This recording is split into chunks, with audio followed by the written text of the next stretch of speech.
Here we are. Time for trailer talk. Brad and Joe are back here for one lap down, and we're happy to be joined again by Mr. Ed Smith. There he Bang! Look at is. this high quality production. This is this is awesome. Good stuff for everybody here. Ed Smith, it's your I think third time with us on the program, so we don't really have to tell anybody who you are, but we're glad that you're here, man. How are things with you? Going great, Joe. I'm glad to be back on with you guys, and look forward to talking through best that we can previous 2 weeks. Previous 2 weeks. Now, I'm curious. I know that Brad and I have busy schedules. You do Yes. as well.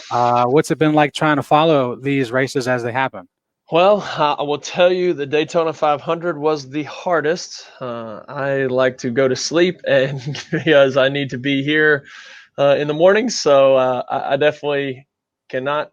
I will admit on here that I did not stay up for the whole Daytona 500. I honestly thought it was going to be rained out, and they were going to show it on Monday, so I'm tuned out on that. Fortunately, our swim group was one of the first ones on that Monday morning. So I was there with a big cup of coffee going over all of my stuff with Coach Smith. But I know I know you got a chance to follow up on all that just the same, though. Well, and it was a kind of a big day for Ed and his wife as well. So let's not forget there was that day. So yeah, absolutely. Valentine's Day, you got that in the mix as well. But yeah. Well, hey man, without going into specifics of each particular race, Brad and I try to do our best with that as it is. And it's not always the best, but we do what we can. Conversation rolls. Yeah. So I'm just overall what you've seen so far, maybe all three divisions or just the top division, whatever your choice is. What do you think so far? I mean, it feels, I don't know, to me it feels a little bit different because obviously you have newer winners, but there seems to be a little bit more relaxation towards how races are put together. COVID stuff it's still serious. Obviously, Chip Ganassi knows this, but it's not to the level in which it was when we first started the coming back from COVID last year. So from your perspective, what do you think of things so far? I mean, from the COVID perspective, I think NASCAR is doing their dangdest to try to get it back to as normal as possible. I think NASCAR would love to be able to hang their hat on being the first truly sold out event. I think they may be the first one that can do it. And I mean, they're selling out all their venues to the capacity that they're allowed by their states right now. But I think that part is what NASCAR wants to do. They want to be that first sport back to the top, back to everybody there doing all the things that they have been doing. But I'll be honest with you, these quick in and out type of weekends, I would rather go back to some qualifying and those type things. I really like that. The Daytona stuff still had the qualifying in effect. So I'm ready to see, and I know we're going to lose a lot of those multi-day weekends, but I still like qualifying. I still like people having to earn their spot on the lineup. So I'm ready to see some of that get back and rolling. Yeah, the Daytona was the first time that I got to see any of that since I became a fan. I think it was fun to jump in knowing that things were really different last year, racing on Sunday, racing on Wednesday, and like all of that stuff back to back. It was cool to see all of that, and I agree. I'll look forward to the full week-long event that most of these races are. Yep. What do you think about the racing in general? Maybe even some of the surprises so far. Clearly, you have two winners, Michael McDowell and Christopher Bell. Even Ty Gibbs, throw his name in there for what he did with the Xfinity series. But what do you think about competition so far? How do you think the races have gone in terms of keeping you intrigued for the majority of the event? Yeah, I mean, if you look at Daytona is a toss-up. The super speedway, talking the super speedway, anybody can win. You just got to be there at the end to have the opportunity to win. And you look at the McDowell win. That's something that is it's not going to happen in most tracks. So I mean, he's got a great opportunity, and he took advantage of it. You look at the Christopher Bell situation. I think with him, his win shows why they brought him to the 20, and why they wanted him to be at the 20, and why they were grooming to get him to the 20. So he just kind of solidified why he's there and what he's going to do while he's there. I think he's going to be very successful. And coming from the dirt ranks, and like I've said multiple times on here and talked on multiple people, the dirt ranks I think prepare a lot of guys for NASCAR and put them in a good situation. So I mean, it's fun to watch. Well, It's yeah, been fun to it's watch. definitely fun to watch. Let me follow up because we kind of confirmed you being on Trailer Talk because of a tweet or Twitter conversation that was out there from the NBC, NASCAR and NBC guys. Then Brad Kay gets involved, and Hamlin gets involved. I mean, that's when you have to start paying attention to those threads because those are tweets coming from the drivers. This isn't, a politician or a big celebrity where, a minion is doing the tweets. These are real tweets. So you kind of just put the little, face on there. What was your initial reaction to the comments that were made by Kyle Petty specifically? Is that just for ratings, or do you think that he actually, for some reason, thinks that Denny Hamlin and Kyle Busch should be looking over their shoulder? I think that he knows that young blood brings money. Kyle Petty got replaced by young blood, so that's Kyle Petty has lived that, but I don't think Kyle Petty is as successful. And I was a young Kyle Petty fan as a little kid, so I can see that Kyle Petty was not as successful as the two guys that are speaking there, or Kyle Busch and even Brad Keselowski and those guys. Yeah, I guess they should, money-wise, keep their eyes over the shoulder. But ultimately, Denny Hamlin just solidified a contract. I think Brad Kay solidified a contract last year, maybe the year prior. So, I mean, they're under some good contracts. And if either one of them were to fall out of a ride, I think there's going to be somewhere easy to fall for their success that they've had in the sport. Brad, what do you think, man? I mean, we're kind of talking a little bit. I think That's it felt my like favorite Brad driver. Kay put himself in the conversation. I don't know if anybody was really talking about him, but either way, what are you thinking, Brad? Well, I mean, when you talk about these things, right, as a novice, kind of on the outside looking in, getting into it, I didn't see what we watched. Brad heartbroken after the Daytona 500. We watched him drive like a crazy person, and I say we because that's how I pay attention to the most. Crazy at the road course. I don't see him driving for his contract or driving for his right. I mean, he never won a Daytona 500. He wants it, right? He's eager because that's what he wants to win that race. It's not that he wants to stay in his seat. And I see that. I mean, the big names, the names that I recognize coming into watching the sport, right? I'd heard Brad Keselowski's name. I'd heard Denny Hamlin and so many of these other guys. And I don't for 1 second see them trying to secure their seat and make sure that they don't get ousted, right? What I love about the sport is they're competing because they are aggressive and they want to win. They're not just trying to make a living. They want to win these races that, they want to bring it back for their teams and their people.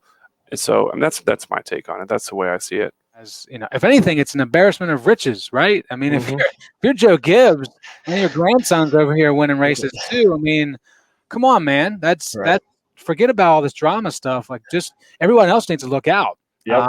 For sure. So just interesting comments. I get it, right? NBC doesn't have NASCAR right now, so you gotta say stuff and get the conversation rolling. But nevertheless, let's move on from that and let's talk about this week. Let's talk about Homestead, Miami. Currently, Brad and I above us have the very first race ever at Homestead for a NASCAR sanctioned event, which was the 1995 Grand National Busch Series race. Lots of big names for that race back then. But more presently, this is a race that up until last year was the race that a lot of people won their championships at because of the countdown. Your guy, Tony Stewart, won a few times. Kevin Harvick won it there as well. Kyle Busch, I guess, was the last one to do it there. You were very adamant about getting your who you got pick in. And I think this was before we even posted our episode. Yeah, this prompted this whole Trailer Talk episode. Yeah. So Ed had no idea who we had picked. For those that missed it, I picked Kevin Harvick. Brad picked Denny Hamlin.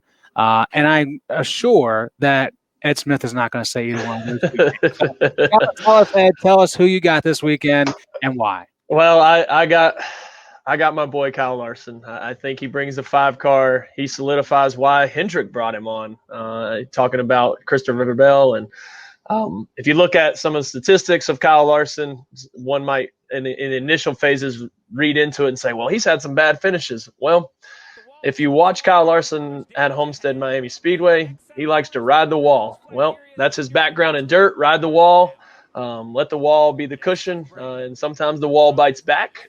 So he's had a few issues there, but if you look back over the years, he's won tons of stages there. He's been first or second in since stage racing pretty much every time that he's raced there. So I'm looking for him to hang it out. He's going to have all the power he needs in that Hendrick motor. The guys are going to have him set up. So I'm thinking Kyle Larson, and he's you look at where he's coming from. He's going to come from the back or mid pack back there a little ways, and so it's going to be fun to watch. I'm going to be tuned in, and hopefully I don't have the heartbreak that I had last weekend when he was rallying up to the front and then made a mistake, and that's all it will take is one mistake at Homestead if you're going to ride up there on the wall. Yeah, do I need to warn you about picking your favorite driver? First week. I picked Brad the first week, and his car ended up in a pretty nasty looking piece coming off the track there after that final lap. So I hope that's not the case. that's part of the bullets of the gun, right? I hope yours at least finishes the race. Hey, well, we're going to hope so. Go ahead. Nope, go right ahead. You're in. I was just going to mention, you talked about where he's starting from. He is starting 17th this weekend. Is Kyle Larson. Kevin Harvick will start 4th, and Denny Hamlin's on the pole. Just for you all are up there choosing the front runners, boy. You just said, know. "Oh well, who's up front?" How do they decide who starts where in this one? It's still a random draw, right, Ed? Still still owner points, and then there was a couple other considerations in it. I think that Check that this went out. into. I can't remember exactly what it was. When did they release these standings? Yesterday. So I said it on Monday. I had no idea. I had no idea where he was going to be. Well, I'm interested from your perspective as our dirt expert. You're not the only one saying these types of things about this race this weekend. Plenty of other You people trying to call him out that he doesn't have an original take, Joe? No. I'm trying to say he's got friends. He's got friends that are getting paid to call you out. that are getting paid a lot more money than we are to talk about this. And they're saying the same names. Kyle Larson. They're saying Tyler Reddick, Christopher Bell. Your guys that grew up on dirt. Maybe in a year or two, you can put Chase Briscoe in there as well because of that background. Do you know specifically why this track bodes so well? Well, I think it has to do with a lot of how they can run the high side and just hang it out there. They can carry so much momentum into the turn, and then they really kind of feel that wall, feel the air that's being put in between the wall and the car, whereas others may try to get up there and feel like they can feel it, but not really ride up to it and then feel it. They're the dirt racers are riding that cushion, trying to find the cushion so that it can basically be the wall before the wall. So I think they have experience feeling that in the car, whether it be in a dirt late model or any of the sprint car stuff that any of those guys have run in. I think it bodes well for them just because they can carry so much momentum into the turns. And people that are aggressive, I think dirt racers, you have to be aggressive. So that's why you look at guys like Denny Hamlin and Kyle Busch and those guys having a lot of success at Homestead as well, because if you want to go fast, you can carry a lot of speed into the turns there and then hang it out and go. Well, in the interest of more stats, we got to talk about your OG, Tony Stewart. He's one of what I can see here on my screen, 3 drivers to win the most races at Homestead at the Cup Series level, which would be 3. Stewart won the first 2. Greg Biffle won 3 straight from 04 to 06. And then Denny Hamlin has won 3 as well with that win last year in 2020. But we mentioned those other guys, those other young guys. Reddick's won there. Larson has won there before. Keselowski's won there before back in the Xfinity days. So we're talking about the right people, the right names. Mm-hmm. I'm curious, because we have to talk about this because of the last 2 weeks. who are we not talking about, right? Who might be in the lineup that could surprise us? Could we get? I don't think we'll get 3 first-time winners, but at least 3 winners that were like, whoa, did not. And now the playoffs are really looking weird if we got somebody out of that top group. What do you can you think of anybody off the top of your head, Ed, that might be an option? Austin Dillon. Really?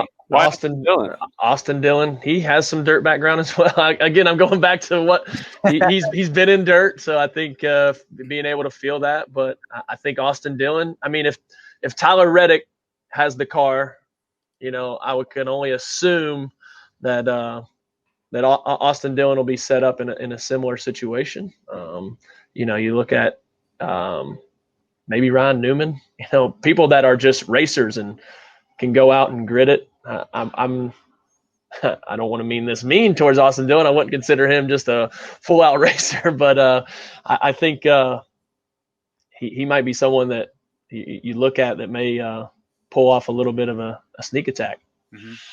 Well, and certainly the at least towards the end of the year, those RCR cars looked a lot faster than they did in the beginning. So I think it's a pretty good choice. Brad, what about you? What do you think? I think looking at any of these things, it's what I've really loved about getting in the sport is anybody can win, right? I mean, what were the Vegas odds of the first 2 winners being McDowell and Bell, right? It's like you do the right things, you do the little things, you get a little lucky, and you put yourself in a position to win at the end. So anybody, I don't. So anybody? Wow! Thanks for being. I'm sick of. What am I supposed to stick with? Just Hamlin? Like no, pick somebody obscure. Pick somebody. Well, look at what Cole Custer did in Kentucky last year, and he was there advantageous at the end. So you want to take somebody obscure, and you talk about racing. I've always liked him for that reason. I think he's smart.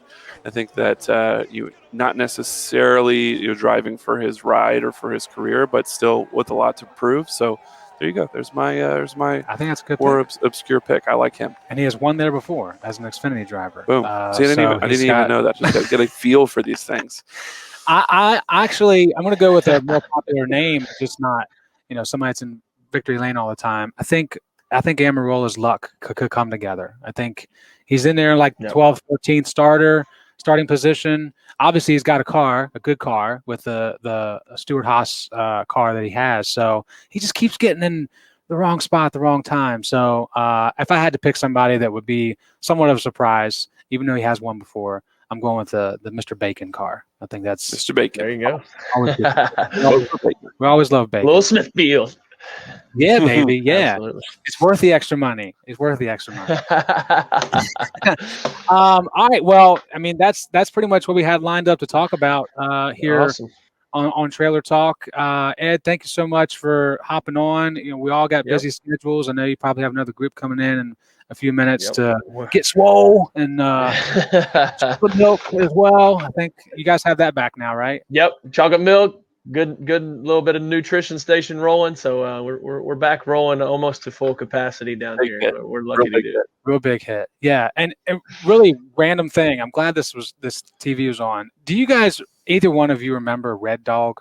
I was noticing that, and I was I never have had it, but I do remember of it. I don't think when I was 21, I don't think it existed anymore. Right? No. Even I think it. But Kenny Wallace is driving the Red Dog car. What is Red Dog? It was beer. It was beer.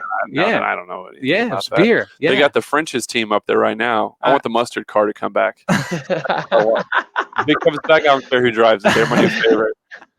Whoever's driving it that day had a tough day. They're a little banged up. His whole he does not have a front end. Tough day. Mike McLaughlin. Actually, he was. I think he finished second in the championship this year. He overtook Chad Little. Remember these things? I was just watching the broadcast. Oh. So that's like you were like 5 years old, Joe. Yeah. Chad Little. Little wins. Sure. Okay. Well, Ed, this has been fun, man. Absolutely appreciate you guys having me on.